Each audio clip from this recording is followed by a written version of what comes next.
You're watching KSG News Explainer. In this video, we are going to talk about India elected to World Heritage Committee. This is related to GS Paper 2 International Relations. Before we get started, I request you all to please turn on the subtitles. India was elected to the World Heritage Committee of the UN's cultural organization for a 4-year term, a week after the country was re-elected to the UNESCO Executive Board. The World Heritage Committee meets once a year and consists of representatives from 21 of the state's parties to the convention elected by the General Assembly.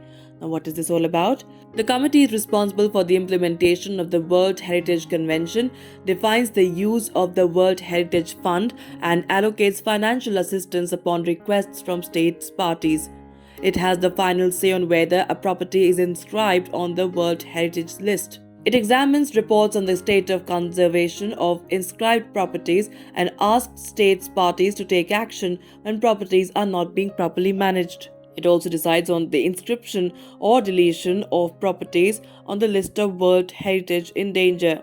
Going into some background details, on 17th of November 2021, India won re-election to the Executive Board of the UN Cultural Organization for the 2021 to 2025 terms with 164 votes. The UNESCO Executive Board is one of the 3 constitutional organs of the UN agency, and it is elected by the General Conference.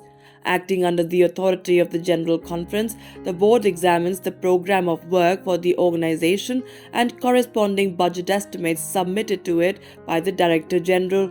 It consists of 58 member states, each with a 4-year term of office. That's all we could pack in this edition of KSG News Explainer. Stay tuned for more such videos. To join KSG India courses and to crack the IAS exam, visit ksgindia.com. You can also get a PDF of this video on ksgindia.com. Thanks for watching.